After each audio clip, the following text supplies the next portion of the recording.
life was gonna be this way. Welcome back, everyone. Welcome to the number one podcast of our generation. Today, we have a lot to cover. We are going to talk about Reddit stories, and our good friend Mathew Perry just passed away. And we have a few thoughts on it. Not about like a spiritual friend of the pod. Spiritual friend. Yeah, I mean, I don't think he ever knew us, but He didn't know he was friends with us. Yeah. But we were friends with him. I think you have to say that like everyone in that cast, and I think even like just the group in like with a lot of sitcoms like How I Met Your Mother, Brooklyn Nine-Nine, and like Friends, all of them are your friends. Like, you know, like you feel Absolutely. like, and that was the point of the show where you're with these guys. I mean, that was, I was saying, the peak age of TV shows where like it was a ritual every week or every day to watch an episode. I mean, I was a culprit of watching a lot of reruns. And so, you know, Monday night, I would watch How I Met Your Mother. I actually grew up watching that. Friends, I didn't really watch as much, but I know a lot of people did.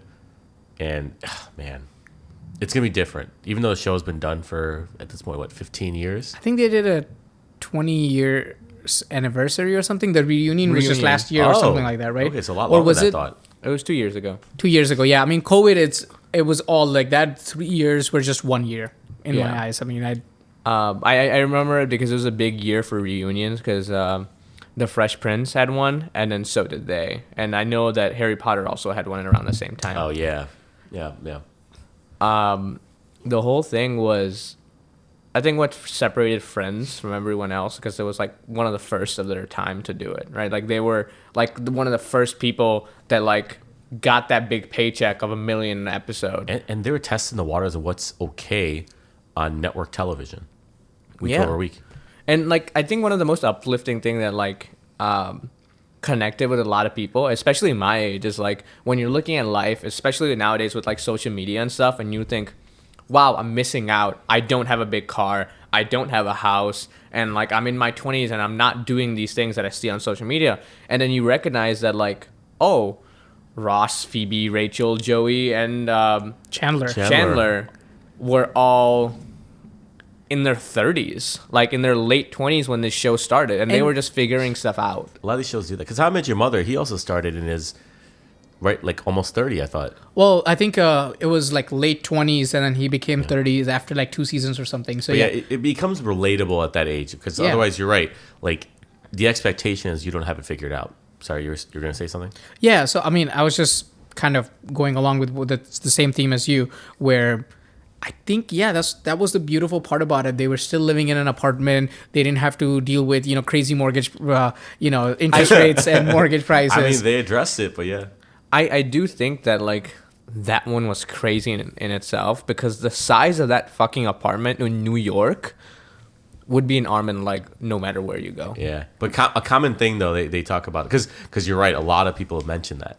But rent control. They addressed it with rent control. Yeah, because it was like, oh my gosh, whose was it? It was Monica's grandma. Monica and Ross's grandma. Yeah, that's what it was. Yeah, I was like someone's grandmother, and so it was like locked in some like crazy low rates where people. I mean, there are times where they didn't have jobs, but they still lived there. No problem. And I mean, it's funny that you say that because the apartment right across was, Chandler and Joey's apartment. I know that a lot of people like switched around in that apartment, but for me, I think it was always Chandler and Joey's apartment, and that was not owned by Monica's grandma, and that was still affordable. That's true. On just Chandler's salary because Joey didn't make much in the beginning. Yeah, that's fair. I forget. Yeah, I'll be honest. I'll admit it early on. I didn't watch the whole show. Whoa. I need to watch it. Actually, now this is kind of like the kick in the butt I needed to get myself to watch it. It's easily consumable, and I'm missing. I was telling you guys earlier, like I need another 20-minute show, and that's this. But they were on a break. So was he with the show. See, now I don't feel as bad about Gladiator now. Because you haven't seen Friends. I mean, I'm never. I do think that like my favorite running gag for that show was at one point, like in a random later season, they were all chilling in the coffee house like they always do, Central Perk. And then it was like, I was wondering if you knew the name. Yeah, and it was like the middle of the day, right? And they were just like all dressed up and stuff. They're like, dude, none of us have jobs. Shouldn't we all be at work right now? And then they just all realize and then just dip. Yeah. And I don't know who said it, but that sounds like I hear Chandler's voice. It was with Chandler. that. He was like, "Oh, I should be somewhere. I should be somewhere. What could it be? It's 12 o'clock on a Monday or something like that." Yeah. And he's like, "Oh crap, we should all be at work." And then I'll take all your word for it. That sounds right. It sounds real. No, but I think one of my favorite people from that show. I think everyone's favorite is Joey, obviously, because Joey is just not for me. Not mine. Yeah. Really. Yeah. So I will say I like Joey. He's that comedic relief you need. Like he's the Barney. Barney is the Joey of How I Met Your Mother, right? Yeah. But it's a toss-up between Chandler and honestly, like the one that I can kind of connect most with is actually Monica. You were fat when you were growing up? Fat fuck boy? No, you were not. I've seen your pictures. That is not true. No. But I'll say like the uptightness, like the very like needs to be done a specific way, particular that kind of stuff. That's and I didn't connect because like I was her. It was more like, like I could see that. yeah, and it's kind of and I thought that was hilarious. Yeah. You're uptight? Never noticed. I use the word particular instead. No, but I like even besides the death of Mathew Perry, in my opinion, I think Chandler was my favorite character. He was that quirky guy, you know? It was not just quirky dude. I think it was just like, yeah, he had a fucked up childhood. He made so many jokes, but at the end of it, like, he was the guy that, in my opinion, won. Oh, he 100% won. Right? Like, he life. married the love of his life. They, like, Well, he was the thing, and he grew the most, right? Like, he grew the most. The whole thing that I hear is that I frequently hear my wife, and you guys obviously also, just hardcore Friends fans, right? And so she was like, yeah, like he's the one that was unstable. No one knew what he did. He just kind of like went with the flow, and then he's the one that settled down. He's the one that had kids. Spoilers, sorry, but he's the one that like had the kids. I think they adopted, but still, right? Like so let's go through character graphs, right? Like, because I think I'd really love this, and we're not gonna go too deep into this, but just like top few things, right? So Ross is my least favorite character, and no surprise. Same here. Yeah, it just annoying. Sorry, Mr. Schwimmer.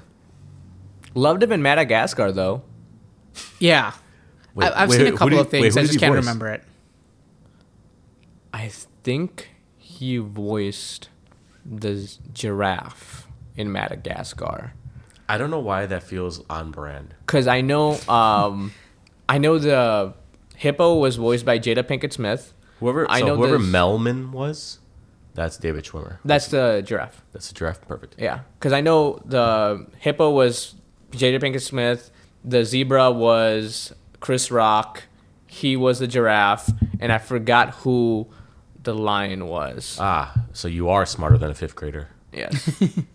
All right, so character study. Okay, so character study. Okay, Ross, right? So Ross went through just a few changes. Always wanting to be together with Rachel. Tried it, didn't work out. They were on a fucking break. They weren't on a fucking break. It's all sorts of... I am, by the way, on the team that they were clearly well-defined on a break, and... No, he was definitely on a break. He brought a different bitch to this vacation. Wait, what are you talking about? Oh, I forgot that they were on a break during that part. No. I think you're wrong. Okay, you're the bald chick, right? Yeah, or the girl that shaved her head. So what happened at that point is he brought her along, but he also broke up and sent her back right after. But You're right, and then it got fucked up because Joey and Rachel started hooking up then. No. You're a couple of seasons ahead. Yeah, that's fair enough. And I think they just hooked up like a couple of times. But yeah, again, completely different seasons. But I mean, what essentially happened is they were trying to get back together, and Rachel finally considered that she wants to get back together. So she wrote him a 10-page front and back letter at like 3 or 4 a.m. in the morning. And he's like, yeah, I read it all. And then they hooked up. But then when she found out he didn't read it and respect that, they broke up again. Because they kept fighting. Was it tough to defend this dissertation when you had to present it? I don't know. I just want to know. But okay, so kept going back and forth with Rachel. tried it with a bunch of different women, got married to a couple of women. Consistent joke that Ross just keeps getting married and divorced like all the fucking time, and then finally ends up with Rachel. So he was like a one or two trick pony. I mean, again, Ross just was not a fan of him. Yeah. His character didn't vibe with me. The other character, I would say, Monica was also kind of like not enough story out there. Well, the first story was she was fat, she became skinny, but that was all off screen, right? Then I don't know. There was a time lapse, right? Or I don't know. No, it wasn't a time lapse. It was just like when the show started, she was skinny, but they kept going back into the past, right? Where, it was when a good she way was. to kind of. It was a good way to kind of Yeah. indicate that you're in a flashback. Yeah. Yeah, And- I don't think she changed a lot. I think she was always like, oh, stuck up, like, you know, the type A personality with ADHD and like super competitive, and that's stuck throughout. I think the only thing they like mentioned is like her mommy and daddy issues, and she like kind of Ross. and she kind of never got over that either. Yeah, I don't think she ever got over that. But I mean, she fell in love with Chandler, and that was her character development, and they finally had kids.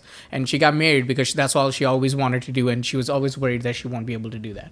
So again, I think those two siblings are like the least favorite characters in my book. Yeah, as far as defined characters, you're right. Yeah. Yeah. Agree. Then I would put Rachel because again, Jennifer Aniston is hot. Jennifer Aniston is cool, but I think there was not enough story for Jennifer Aniston. I think there's actually the opposite. I would actually put Phoebe there because Phoebe was always that spiritual, crazy, like but she has such chick. a backstory. She And had then- like a crackhead as a dad. You had like her dad was she, not a crackhead. Her dad just she grew left. up in the streets. Yeah, but they only use that for like comedic relief. They never like built into it or anything like that. And they're like, oh yeah, she's a twin sister, and like you see twin sister at random times. 2 or 3 times. Yeah. Well, no, you also And- see that like nothing in life ever worked out for her. You know. But it was just like, yeah, nothing in life worked out. But like it was always a laugh, and then you move on. There was never like Phoebe themed episodes, right? Well, there was that one where the grandparents, like her mom died or someone, or grandma died, and when she found out who was her father, and she actually met him.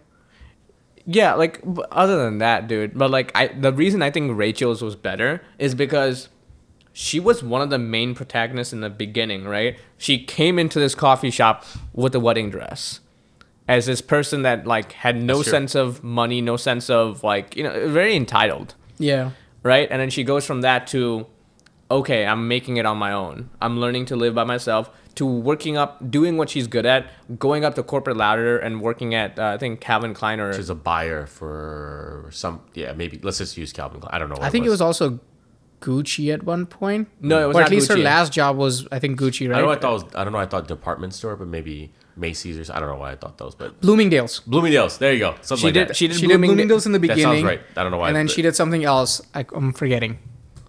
I forget who it is because like they mentioned the designer, like, oh, I met Calvin or someone in the elevator. No. She had her fall, right? So she also worked at the coffee shop. Like, I mean, I'm the whole thing's I'm in agreement with you in that she was a very well developed. She was a very developed character. They spent a lot of time with that. I'm willing to switch my vote up. Yeah, I would say Phoebe and then Rachel. And then second place, I would put Joey up there because, I mean, if you look at it, Joey's great character. Great character. She worked at Ralph Lauren. Ralph Lauren, yeah. I kept thinking polos, but then I couldn't connect it for some reason. No, I it was don't know Ralph why. Lauren, and like I remember the episode where like she met Ralph in the elevator with her boss, and Yeah. all And then that. the smoke breaks and stuff like that. Yeah. But yeah, Joey. So then I would say Joey would be my number 2 because it just makes sense, right? Joey had a really cool storyline of, he's a actor who is, people think he's not that good. He's very dumb, but at the same time, he understands emotional cues. He's always there. He's like that, teddy bear. He's that brother. He, at one point, was willing to marry Rachel and Phoebe both, right? Like, he's like, I will do this for you guys, He had range, ultimately, right? And that's the thing I enjoyed about. And I get it. Yeah, Joey was the comedic relief, but you're right. Like, you also need to feel for him. Yeah. I'm going to keep doing the comparison with him and Barney from How I Met Your Mother, because Barney was very well developed too, because Exactly, yeah. you have that room to work with that kind of a character, and the fact that he stuck around for all 8 or 10, how many seasons, 10 seasons, is an achievement because he's very present. Yeah, and I think they actually took that from, I would say, Friends, where Joey and Rachel didn't end up together because Ross and Rachel was such a big thing. Yeah. But Barney and Robin did end up together, got divorced, and then Robin, and Ted could end up together. So Yeah. they did give Barney that opportunity, like. And they had similar character arcs, right? Like I recently watched the episode after Chandler and Monica's wedding, right? Where they don't know, like they know that Rachel is pregnant, but they don't know who was the father. And they're still trying to hide it by saying that Phoebe was pregnant. And like when Joey finds out, he's like, who's the father? Give me the name. Blah, blah, blah. Like I'll like, cause they said that he might not want to be part of the child's life. And Phoebe says some random guy that annoyed her at the gym, his name. And then he's like, all right, I'm going to go find him and I'm going to whoop his ass. And like he goes out of there. And then like similar thing happens with Barney. No, with Barney. Oh, with Barney. Okay. In How I Met Your Mother, where like after Marshall and Lily break up. Oh yeah, That episode where like Marshall is still processing, grieving, bitching, and moaning. He just like, I can't take this anymore. And we just think he left the bar.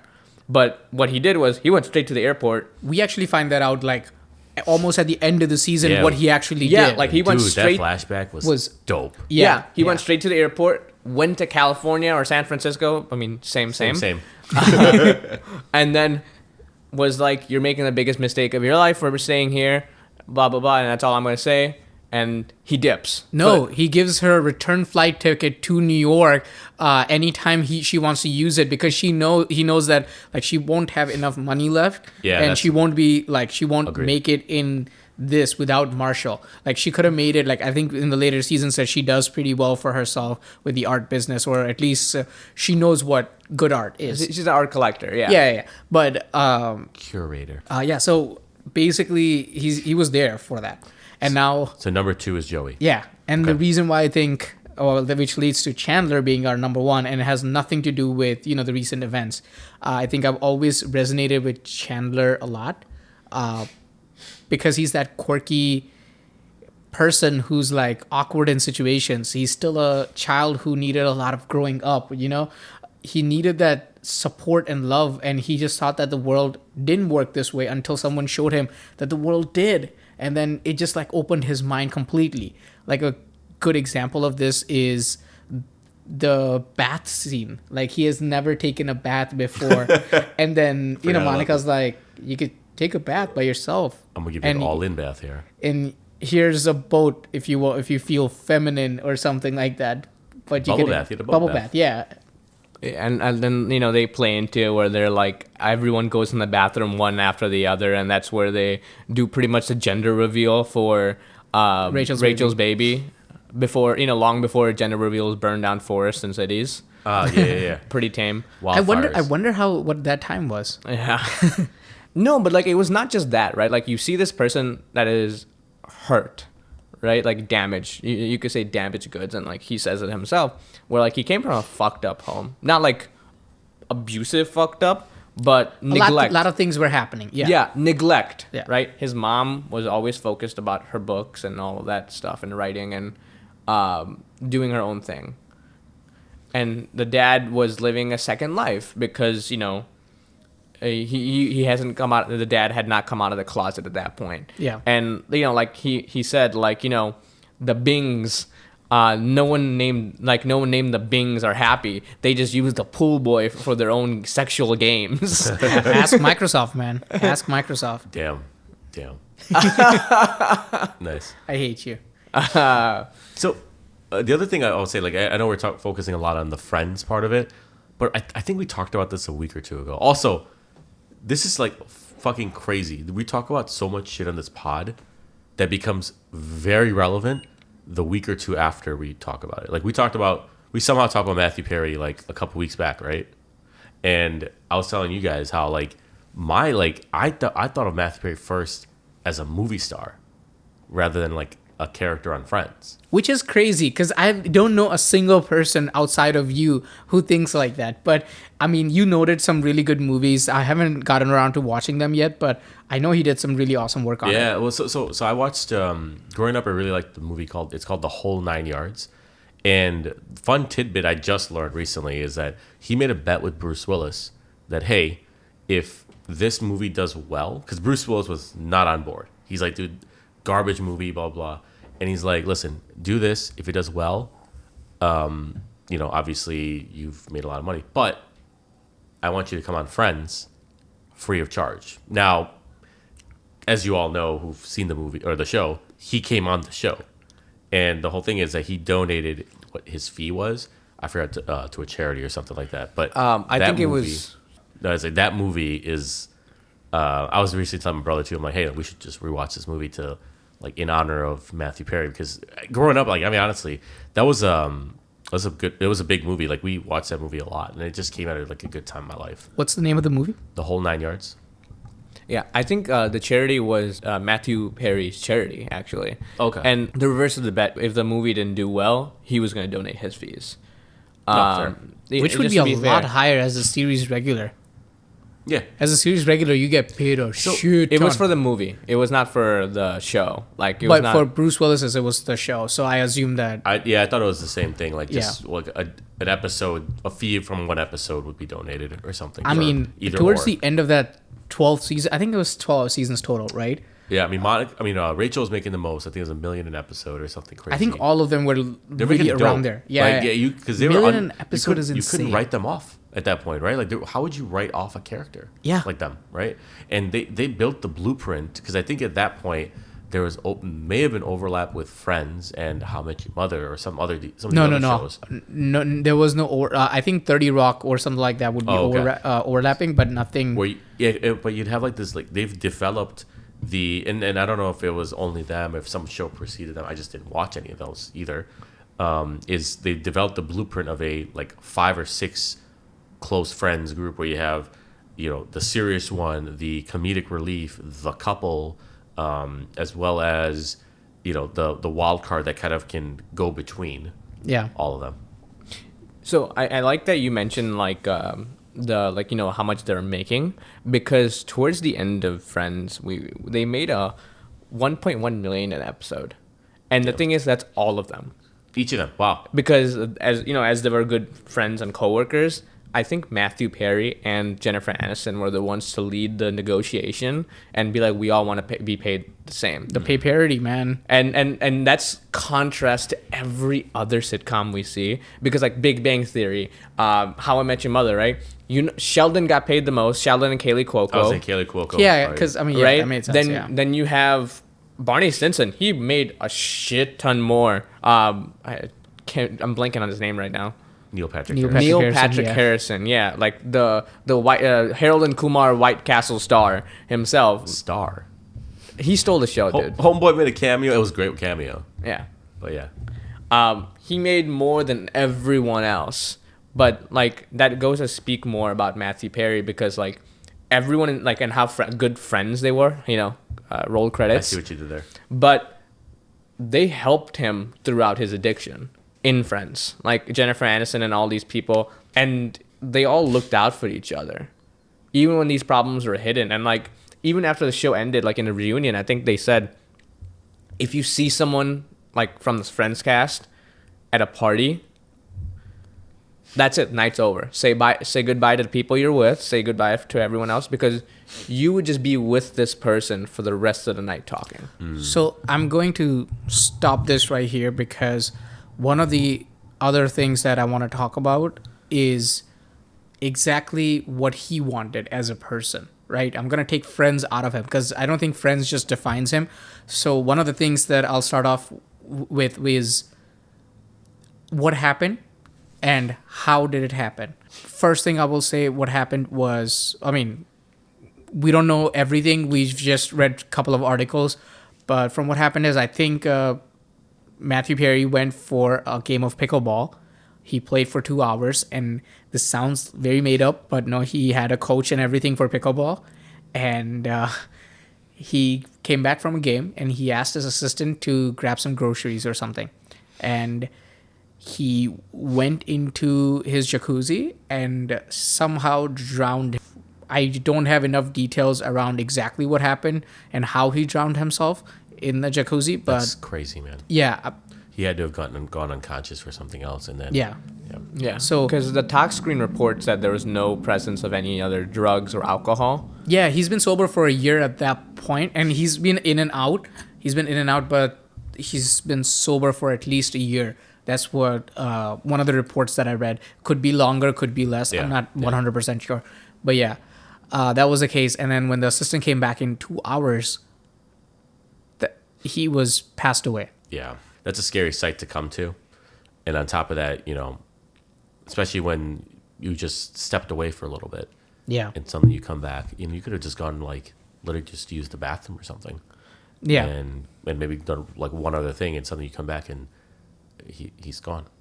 No, and I genuinely feel bad because two things, right? One was that I think that we talked a lot about Friends, but he has done so much, and even in his memoir, he says that like he knows that people are going to remember him for, Chandler Bing, but he wants to be known for something else. That's exactly what I was getting to. It was for his program, right? Like he helped other people like with addiction. He guided them. It was kind of like a Big Brother program where everyone held each other accountable.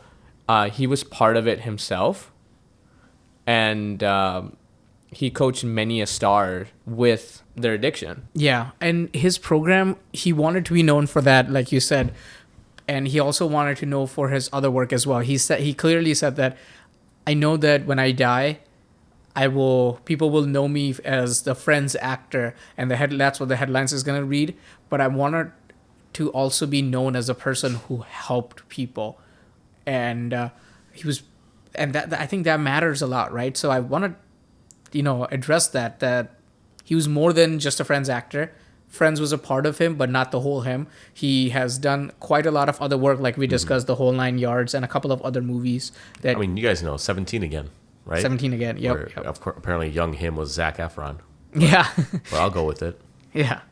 So things like that, right? Like, I mean, people forget that, and that's a big deal.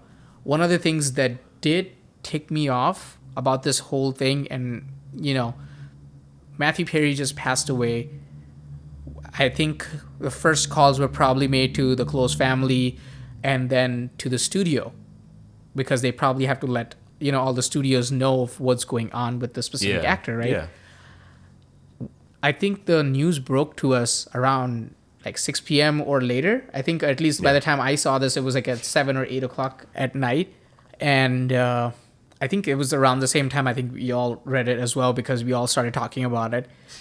Yeah, we got whenever we got the Apple News alert or Google News alert, that's when we started talking for sure. So that was a shocking thing. But what I didn't really like is I turned on my TV, and the first thing I see, so I have a Google TV, and it kind of shows banners of like what I should be watching, and it's very ad based. So your streaming service has to advertise or publicize what they want to recommend. And the first thing I see is Friends, and then underneath it says In Memoriam with the subtitle, and kind of broke my heart, because these companies, HBO, was trying to advertise on something that happened 6 hours ago, or probably less, right? This is going to piss you off even more, okay? They've already recorded tribute videos for a lot of their like big actors and actresses. So I'm sure that they, like whenever it's released, they're going to wait the appropriate amount of time, all that kind of stuff. It's just a wait. It's already been done. It's already been edited and already recorded. So, it's just they add on if he does anything notable from when they last recorded it. That is crazy, because if you think about it, imagine this: the studio gets a call that, hey, one of the biggest stars of the 90s, Mathew Perry, just passed away, and their reaction is, I'm sure they're sad about it and they're like in shock, but the second reaction is, guys, I need a whole team to just get on this, like create a banner, write this text, let's get legal approved from this, Yeah. and then But think of put that money on ad revenue, Yeah. like, Well, just ads. I get it that it's like ad and all that stuff, but think about the other side, right? Like they think of that as, they could be thinking of that as we're off to the races on honoring and like celebrating him. That's the other side. Very optimistic way of thinking. I don't think but that yeah. one is it. No. Like, but I'm saying like it is beneficial to the business. But like remember, like let's say this is using scapegoat Netflix. You know, it's the easiest one to do. You as an employee of Netflix aren't like, okay, I want to generate more ad revenue by doing this. It's more like, okay, Matthew Perry died. That is newsworthy, and to celebrate him because everyone else is going to do it. Like we need to get on that ASAP. There's some business sense to it, but there's also the other side of like, you know, you're doing what's right. I don't think businesses think like that. No. This But remember, they're not like the heads. The heads don't make those decisions. They no, just but the price it. producers make those decisions, and the producers are looking to enhance their business, and this is the exact work of a producer to come up with something like this. Well, producers, writers, all that kind of stuff. Yeah, I get it. yeah. I mean, it is getting a little bit gloomy. I do think I want to celebrate life, or that's just how I am, instead of grief over someone. So I think I'm going to continue to, you know, I'm actually going to read his memoir. I'm going to continue to rewatch Friends, even though it is, like you said, evil and producers and some studio is going to profit from his death. But All studios will profit from his death. yeah, but I think to end it, I think we should just raise our glasses to Matthew Perry as like a cheers to a happy life, a well-lived life. Cheers. Cheers. Cheers. That was really smooth. What was that? Well, in the glass today is some Eagle Rare bourbon. I think we should do more. I think we need to talk more about bourbon. I think it's such a big part of our life. I'm sure that many of our viewers actually like bourbon and whiskey and stuff. And So so a while back, there was an entire challenge on Reddit about bourbon where they basically said you only need 5 bourbons or 5 whiskeys. I think we can generalize that, right? It's like one that you go to your daily drinker. Now we don't drink daily, but if we were to have one that you wanted to reach for every day, that's that. A Friday night pour, one that's like a cheap mixer, a one that you use to impress your friends, like something that they probably never seen. Typically, people put like Blanton's or something like on that, and a special occasion bottle, one that like you pull out like on your wedding day or your birthday or milestone or something like that. So I love that idea. I just don't think I'll ever be able to do it because, as you guys know, my bar has about easily 80 bottles. Like I cannot narrow it down to 5. I could never be that bar cart guy. Did someone just mention Reddit? My am I the asshole? Ears are ringing. Your your Reddit senses are tingling. My Reddit senses are tingling. Well, we did promise them a couple of Reddit stories last episode, and I am nothing but not a liar. I'm a truther. Truther, I love it. Yeah. Is it a truth off your chest kind of It thing? could be a truth off my chest. Ooh. Yeah. Oh snap! So we have some special stories ready for you guys today. So let's just pick a random one. I think we should do it something interesting where we should read the titles, say them out loud, and then go off of there. it's funny because you say that, and I'm about to break that rule right off the bat because my title gives away a little bit too much. So I'm just gonna read the content. Ooh, okay, I go know. ahead. It's the entire twist is in the title. Oh, what the heck? And that's why I don't like it. You know, sometimes I ask, why do I even try? Right. And this is why. This is why. You see the Monica nest coming out of him? All right, let's get started here. So I'll read the first one, and let me know what you think. It's kind of long, but I think it builds on itself pretty well. All right, I met my boyfriend on Tinder in the beginning of my freshman year of college. Aw, cute. I was a very naive 18-year-old. I had been on dates, but I'd never been in a relationship, and I hadn't even had my first kiss yet. I was pretty miserable my first couple of weeks after moving in, and so I got Tinder. Fucking nerd. Sorry. And there I matched with a bunch of guys who went to my school. One of them I thought was pretty attractive. He was a junior and a brother in a good but notorious frat. First of all, can I stop here? Is that a thing? a way to stop your misery is to get on Tinder. Like that. No, that's in my experience. That's how you start your misery. Like you just meet toxic people. I don't think I've ever had like a good experience with Tinder. Yeah, my thought is that you go on Tinder to hook up. Yeah. Right. So like, why is it like, I'm going to try to make friends? I mean, I will say one of my really good friends met their now husband on Tinder, but that feels like a rare occasion. I thought you were going in a completely different direction. I thought you were gonna say you met your friend on Tinder. And I'm like, interesting way to make friends. Long time friend, bro. We do. I do think, and I don't mean to be a jerk, or I don't mean to be an asshole about it, but I think that's like an age thing. I think when Tinder first came out, yeah, you had the possibility of doing these things, but then after the fact, it's kind of devolved into, yeah, let's just hook up. It's pretty quickly jumped to that, man. Anyways, moving on with the story. He told me to come to his frat's party, so I went with some girls I'd met at orientation. There, he took me upstairs and we made out. But I think he could tell I was very inexperienced, so nothing more happened. I pretty much fell in love with him, even though we'd said about 3 words to each other. I didn't see him until a couple weeks later when he invited me to a frat party he was throwing. Oh, weird. I was expecting us to at least hook up, but when we got there, he was clearly with another girl, and there were tons of other random girls who I assume he was also hooking up with. I was naive, but not an idiot, so I forced myself to get over it, and I didn't see him until my spring semester when I drank too much, and he ended up in my dorm, and I lost my virginity to him. I didn't see him again until fall semester of my sophomore year. We hooked up the first week we were back on campus. I still didn't catch feelings again, though, until we started to hook up regularly every week. Now, I'm giving all this backup story because it's a build-up to what happens later.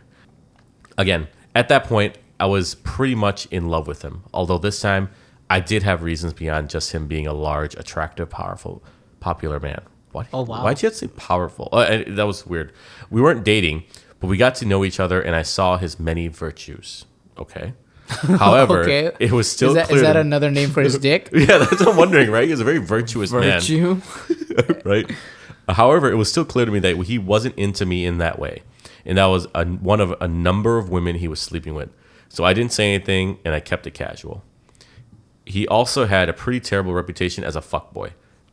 Oh, shit, I mean, really? Makes sense, yeah. All right? Even amongst his frat brothers. His Instagram comments were always usually filled with them saying things like, horniest man alive, and all 2,500 of his followers are his girlfriends. In case it wasn't obvious, she had to spell out that this guy was a fuckboy to us, so. His brothers are fucking assholes. Like, why Who would you calls it out? why would you cock block your boy like that? Right? Why would There's you call him bitches out on his Instagram. Yeah, exactly. It's wild, dude. He graduated at the end of that spring semester, and we saw each other one last time before. It was incredibly intimate and really cemented everything I felt for him. So after we both left campus, I confessed to him that I really liked him, and I wasn't okay with just hooking up with him anymore. For my own sanity, of course. Miraculously, he said he also had feelings for me, and he asked me out on a real date. We started dating and have been together ever since. I don't buy it. And the whole time has been very healthy and happy for us. Now, here's where it gets interesting. Last Thursday was our 1-year anniversary of becoming official. He got me an incredibly thoughtful gift basket, including some jewelry, a card, and a painting. All right, he fucked up somewhere there, okay? Any guesses on where he fucked up? He got some other girl's jewelry that was left behind. Okay, that's one. It was a painting of his dong. Yeah, And he you was mean his very- virtue. Yeah, his virtue. His virtue. Yeah. And he was very, let's say, charitable with the length. And the girth. Yeah, right. So he explained to me that he saw my confessional message when he was hanging out with his brother. My boyfriend said he didn't really know what to do and wasn't sure if he wanted anything more with me, but he was tired of sleeping around and wanted a stable relationship. So his brother said he should make a pros and cons list of me. And he did. Was that the painting? In the card, though, was a printed picture of a pros and cons list on a whiteboard. Oh, no. Oh, no. Now, here's a paraphrase of the list. I can appreciate a man that brainstorms and like time boxes. Like it's an important decision. I am absolutely on board of making this pros and cons list. But he put a picture of it on the card and said, "This is a romantic gesture." Now, let me first read what was on this list, okay? Pros: cute, great ass, good in bed, horny, likes me a lot, sweet, lots of friends, doesn't go out too much, close to her family, really smart and academically successful, good future ahead of her, and definitely not a gold digger. Would do wifely duties. What? Well, Now- the horniness will help with that. Now, cons. This is a pretty short list, but he makes them count. Kind of a slut, met on Tinder, frat rat, blacks out a lot, doesn't care a lot about her appearance, kind of nerdy. I just don't know. I don't know what to say. And he felt that this is something that he needed to communicate to her. He's like, this is me being out for you. I just the fact that he's a fuckboy and like a frat brother, I could just imagine him like, yo, I need to find a gift for my first year anniversary, and then he just like, this is gonna get me so fucking laid, dude. Like, oh my god, Let's and do like, it, bro. This is it. This is it. And he it. probably like bounced off a couple of other Wait. people. Was like, yo, this is so and then like dope. his friends are probably on his Instagram again, just being like, oh, lover boy. Okay, wait. So I have some questions because there's a lot happening here. First question I had is, how can she be a slut if he took his virginity? Like she was clearly not a slut. I don't think that's the definition of a slut, dude. She could have just gone ham. She could have fucking put up like, what's her fucking face? But that's not what she's. I think- Remember this, right? This happened after they had already been hooking up every week for a while, right? So it's another thing where they weren't even official, right? So you can be misconstrued, and he could be like of that mindset where she's probably fucking other could people. be other, yeah, I'm fucking other girls, Or- she could be fucking other Or dudes. who cares when you start, right? Like, she could have started at 18, lost her virginity to him. There's been a long time with, like, they just had casual sex or not sex at all. She could have been, like, the fucking Sasha Grey of that fucking college, dude. That's true. Getting, like, raw dogged every day. You don't fucking know. Yeah. Okay, but then Remove that part. We don't need the raw dog part. I think we should keep that in and us talking about taking it off. We don't even talk about raw dogging. What? Wait, is that the line? we'll keep it in. Is that the line? Yeah. But Get in her tuna stuffed. Pulled pork sandwich. okay. No, I'm not done. Or get her beef No, roasted.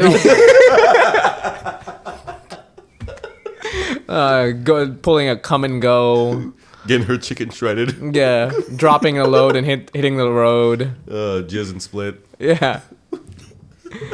Not to be confused with Jizz and Go. But no, like, we don't know her sexual history. I mean, even if she had, like, a vast sexual history, I'm not going to judge. I wouldn't call her a slut.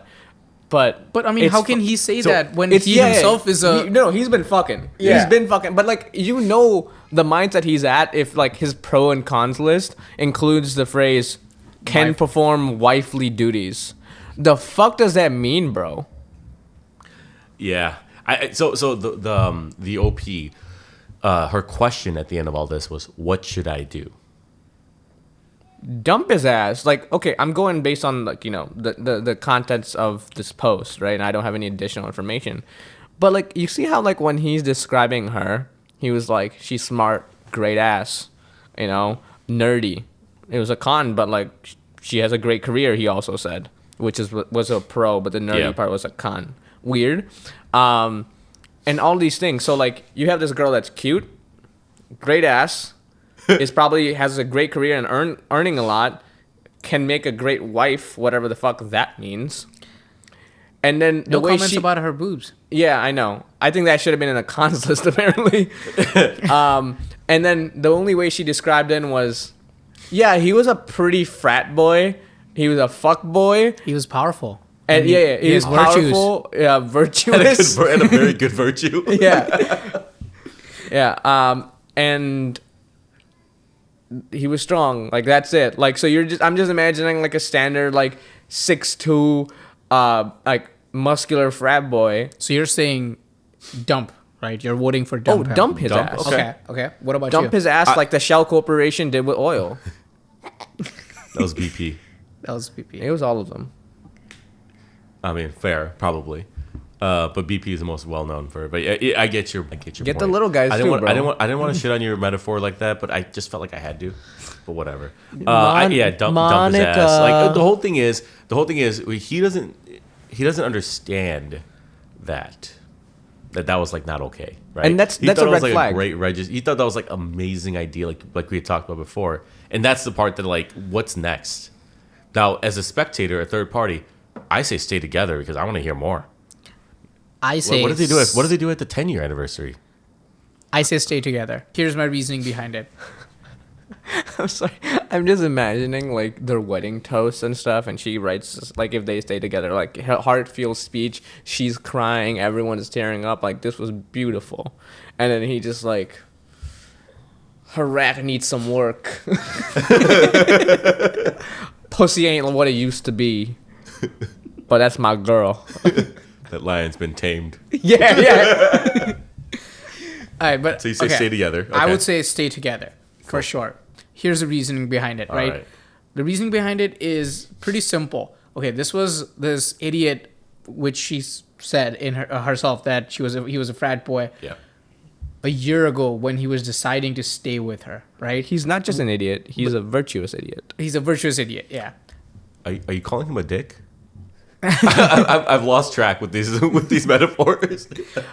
But it's been a year, and he clearly has remembered the anniversary, came up with a thoughtful gift, the rest of them, right? Jewelry, whatever, food, whatever it is, and then this card. Is he an idiot? 100% he's a fucking idiot for, putting that pros list out there. Or even like, maybe he's going for transparency and whatever, but I don't know. I think it's worth it to stay together and at least have a conversation with him, like, yo, this is a very dumb thing. I don't want enough. to dwell on this too long. Kind of like how I expect this relationship Also, to plan out. there's an update, so I'll read it after. Yeah, but I you have to admit that like the start of the relationship, it was not like, oh, I'm in love with this girl. It was, I knew I wanted to be in a long-term relationship. She's the one that messaged me, and I saw the message, so why not? No, but then it became like a year went, right? And he was actively a good boyfriend, like she mentioned. That's an assumption. No, but she mentions it. I don't think she does. The whole thing, what I hear is that like they committed to each other, and that's kind of like the sign of growth, right? Yeah. And I think objectively that is a sign of growth too, right? I mean, it get that she had to be the one to say something for it to happen, and he was just like, okay, I'm not sure. Yeah. I'm gonna make this list, but the whole thing is right. She didn't even know that story, and so it's like it's almost like maybe the brother kind of guided in that direction, right? But let me get into the update, okay? So a lot of people seemed invested in my last post, so I thought I would update. First off, I just wanted to clear up a couple things. No, he isn't the only man I've ever been with. I did lose my virginity to him, but I've been with plenty of men other than that after that. Okay, so clearly they were both fucking around, right? What did I say? Yeah, clearly there was a reason that he thought that too, right? So, no, he didn't rape me the first time we slept together. I don't know why that. What's the thing? I was drunk but not blacked out, and I'm the one who told him to come over. I consented, and I enjoyed it, and continued talking to him afterwards. And 3. No, I don't have any STDs. I get regularly tested, and he's never given me anything, even though we often didn't use protection when we were just hooking up, That's including wild. the first time. That's wild to read this post and like just be like, I think childish enough to be like, oh, that girl is a hoe. Are you sure she has STDs? And just to comment that, like, I think that's like the great part. The fact that people like that was the thing that they went for. It's like, hey, I'm struggling through this decision. It's like, girl, you got tested. You have so many, you have so many opposite sides because like some people were genuinely concerned with like, oh, did you get raped? Right. Like because you mentioned you were like you get blacked out a lot and you were drunk during this time, and then the other people were like, oh, like she probably has herpes. I'm imagining like Ken Jeong. Yeah. You know, like that meme he does. I mean, I don't know what he says there, Yeah. but Is there another update? it keeps going. Now for the actual update. Everyone's comments were a real wake-up call. I did already realize, at least somewhat, that the entire time we'd known each other before dating, He had treated me like crap. But I justified being with him by saying that he changed because I'd won him. But the pros and cons list made me realize really just how little he thought of me, and giving it to me made me think that he still felt the same way towards me. Now, I think that's a little, I think that's a little bit of a stretch, but go figure. Now you have a reason to overthink, right? Yeah. And this is clearly that overthinking coming through. Yeah, and it said, what she thought, this also made her realize that in his mind, he was settling for me, and that he probably only really liked me for the things I did for him. I also realized that although that was fine for a little, he is really hot, by the way. I definitely didn't want to have kids or spend the rest of my life with a man who didn't actually like or respect me. Okay. Now the real question: what do you think the biggest question that people asked her was? Are you going to marry him? Okay. What do you think? You guys are missing the obvious one. Did you use God's secret entrance? I also did make my own list, as some of my comments said. Oh my God. Which made me realize how much I was willing to overlook for an attractive man. I would never give it to him because even though a lot of people seem to think I don't really love him, I do care about him a lot for some reason and would never do anything to hurt him. But here's the list. I was so hoping to hear that list, bro. Like, oh my God. It's not as exciting as you want it to be, but there's this mix here, right? Pros, 6'2", big. What did I say? What did I fucking say? Big. So she separated 6'2" and big. She means his virtues. He has a large virtue. My man. Virtuous. Virtuous, motherfucker. Attractive, popular, good job, makes a lot of money, close to family, can be sweet, pays for things, submissive. What? She called him a beta ass bitch. All right. What? All right, cons. He said that she was doing the wifely duties. I don't think that was meant to like stick as much as it did, but that stuck with me. I'm like, yo, wait, hold up. He wants to be dominated. No, he wants to be the dominant one, but in reality, he's not. Meaning, like, I'm just in bed. I think Yeah. I think based on the list, both lists and this post, what I'm understanding is Well, we still have the cons left. yeah. I think just from what I gathered, he is the attractive, even though he makes a lot of money or whatnot. I think he's an idiot. Like, when you use the words wifely duties and shit like that, I just immediately think there's something wrong.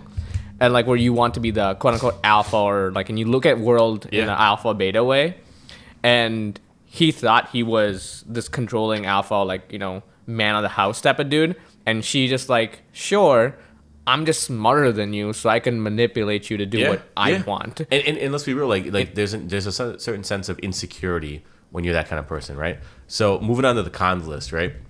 Cons, NPC.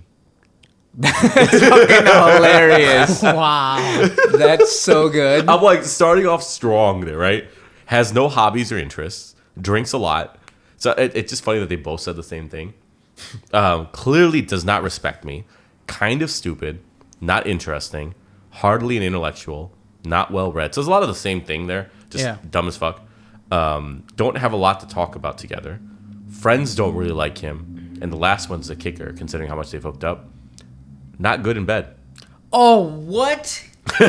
So What? now I will, Reverse Uno card. right now I will No, say he actually thought she's good in bed. That's why I'm saying reverse Uno card. Like- he took her virginity. We all started off with thinking like, oh, this girl lost her virginity at 18 and all this bullshit. Like in college, he was like, frat guy was her first. Reverse Uno. She's like, right. I'm the queen of this shit. I handle my virtues with both hands. So my list made me realize that not only does he kind of have nothing going for him, but being with him also reflects pretty terribly on me and my values, not virtues. I'm not really ashamed of myself because I met him when I was 18, but I hope I will not be this shallow of a person for my whole life. So I broke up with him this morning over coffee. He wasn't really Over upset. coffee. He wasn't really upset and was kind of just like, damn, okay.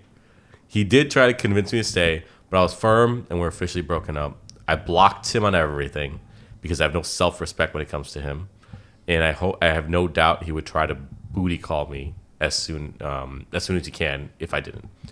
My friends are all actually thrilled and are hosting a party for me tonight. I fucking love this because I'm just imagining it's like, oh yeah, like I'm in my scenario, they're living together, and it's like, oh hey, good morning, babe, good morning. It's like, oh, you want some coffee? Yeah, I want some coffee. What would you want? It's like, oh, like I want a frappuccino. Do you want two pumps of caramel? It's like, actually, I want no more pumps from you. That's kind of what I wanted to talk to you about. Yeah.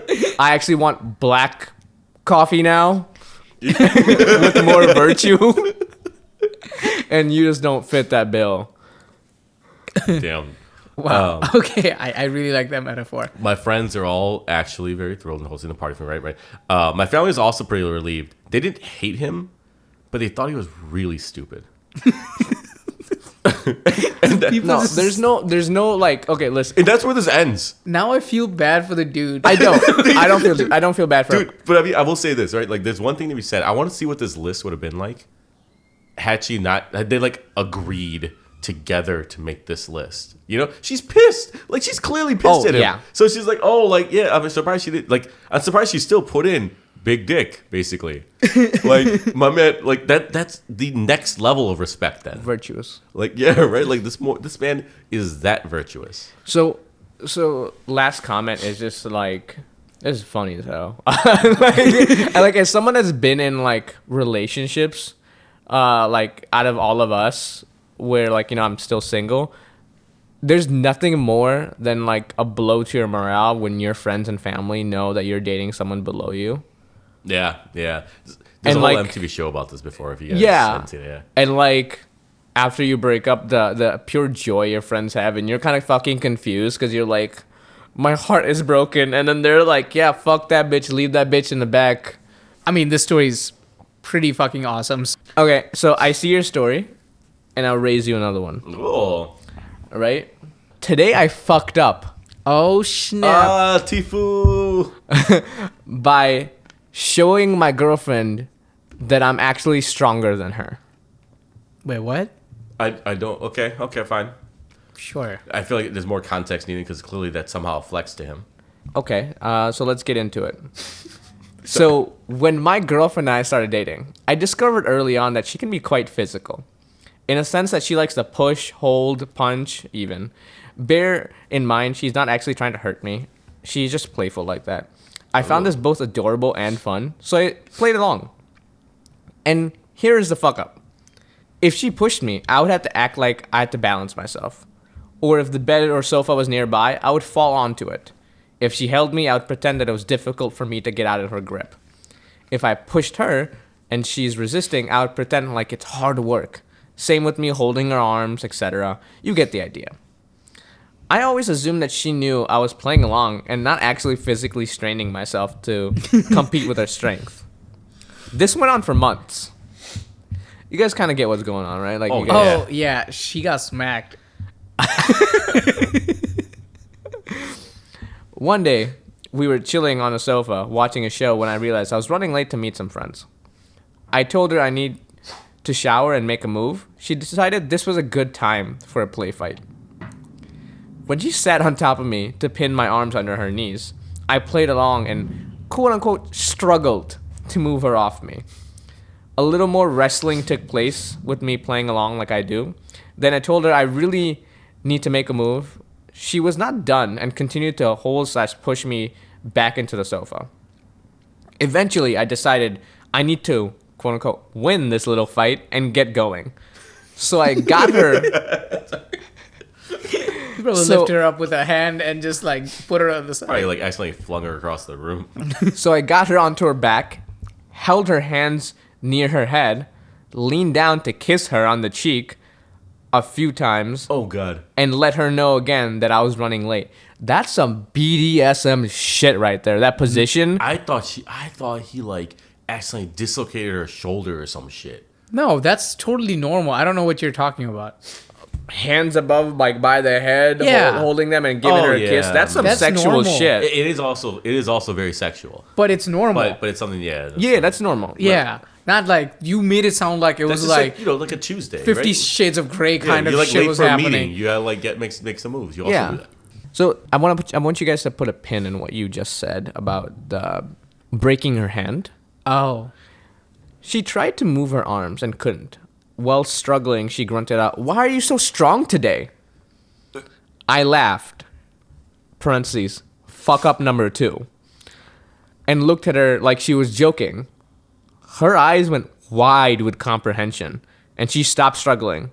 "You are always this strong," she said. Almost to herself. "Come on, babe.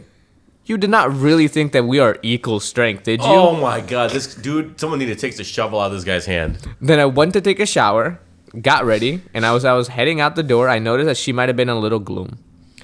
Me being fully aware that I do not fully comprehend the mysteries of a female emotion, I had no clue why she was upset. I did what all men do, I guess. I gave her a kiss and said I won't be gone for long and I would pick up her favorite Chinese food on the way back.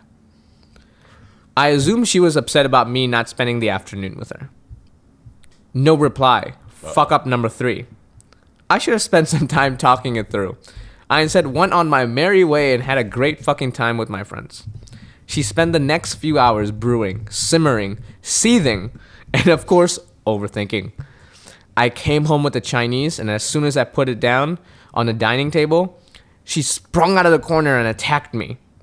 She genuinely surprised me, and I reacted by bear hugging her to my chest. She struggled with more force than she normally would, and I just held her. Oh, no. I kept asking what was wrong. She gritted her teeth and said, "You lied to me." Eventually, she stopped trying to fight me, and I let her go. She then told me how she feels like I lied to her about our fights, quote unquote, and that really all this time I was laughing at her in my head as I pretended that she was actually winning. Yeah, because it's cute. I tried to take the conversation seriously, but come on, how the fuck am I supposed to take this seriously? Yeah. I mean, So I may have been somewhat mocking, flirting, and generally being an arse about the whole thing. Arse. So I'm going to stop right here. There's a little bit more, but opinions? this is a very tame story coming from the story that we just had. I'm just saying that, like, I'm just so confused. Like, why did this girl think she was gonna be like? This is a case of where I want to see what the guy and the girl looked like. Yeah. Where, like, did this guy actually look small? Where this girl was like, I could probably take him, and was not surprised when she was able to before, and then suddenly he's like, oh, by the way, like, yeah, I was holding back, or playing along or whatever. Most girls actually go for taller guys, right? Like that's like the whole thing around that. I mean, from our last post, we knew, virtue and 6'3" is the way to go.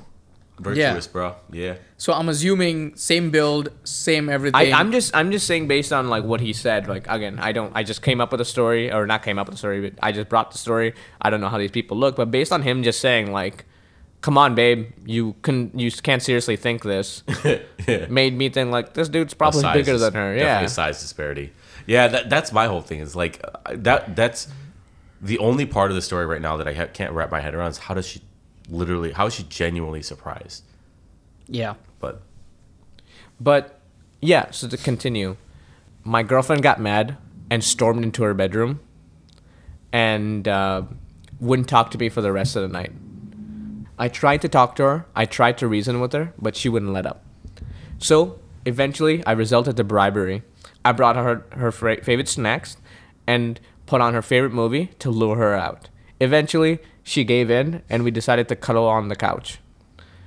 I genuinely apologized, and told her that I didn't think I was lying at that we were engaging in a playful activity that we do, what normally. implied. And that's when she opened up to me, where she felt very insecure, and for the first time in her life, she felt genuinely unsafe, because she always heard that guys are much stronger than girls, but for the first time, she felt it. The vast difference in her strength really made her uncomfortable and scared. Man, okay. This got deeper than I thought it would. I feel bad for her now. So I had a fun idea. I told her to make her feel comfortable, let's take a jiu-jitsu class together. And that would help level the playing field. She resisted about the idea because she thought that I would just dominate her one more time based on my You mean manhandle her? Yeah, based on my superior quote unquote strength. But I told her that jiu-jitsu is more about technique. And then regardless of size, if she had the right technique, she could kick my ass any day. What makes me nervous is the fact that he knew that jiu-jitsu is about technique.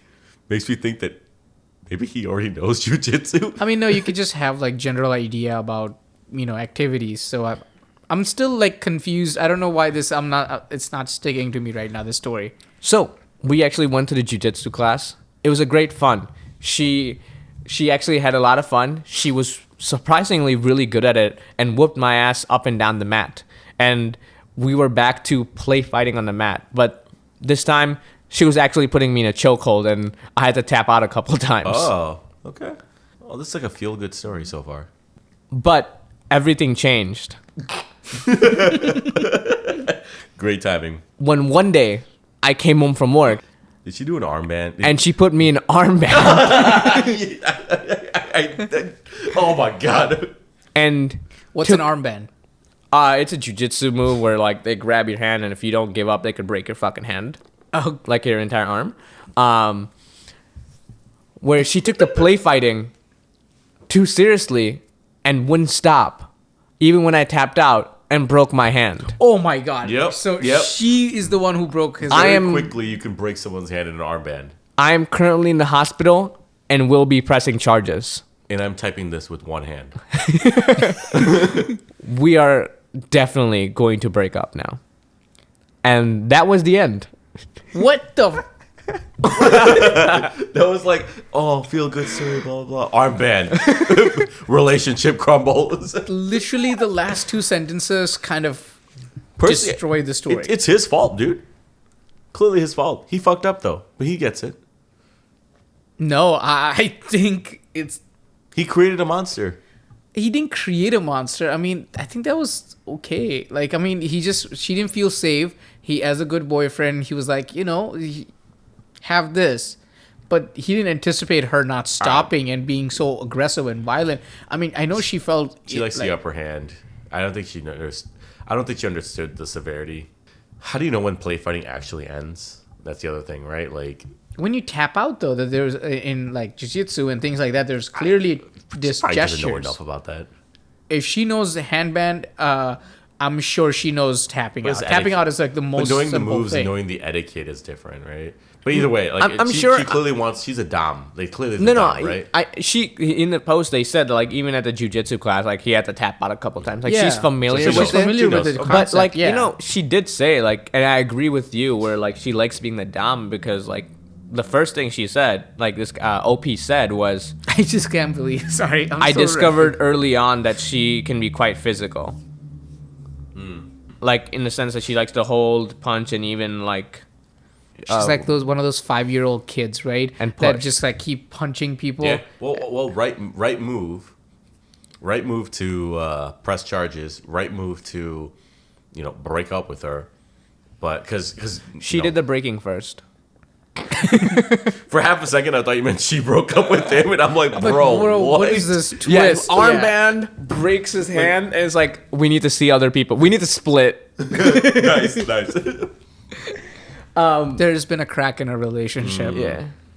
No, but like They were on a break. That's the one. That's the one. That's a good wrap up. But yeah, no, I think I love the roller coaster I went on reading this, and I wanted to share that with you because it's like, oh, like a real problem where like she felt the gravity of the difference in their strength, and then he's like, oh, I'm gonna empower you by taking you to these classes so you don't feel the same, and she's like, crack. I mean, the first 98% of this, I was like, this is kind of a lame story. Literally 98% of the story, bro. I was like, I don't even want to put this in the podcast. Maybe we'll just edit this shit out. But then, Yeah, it's like you got him on the next one. Don't worry. yeah.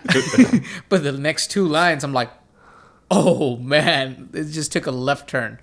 Yeah, that was a pretty good story. I mean, today we got 2 good Reddit stories. I have a third one. Maybe we'll do next week, and we'll probably hit some hopefully fun topics.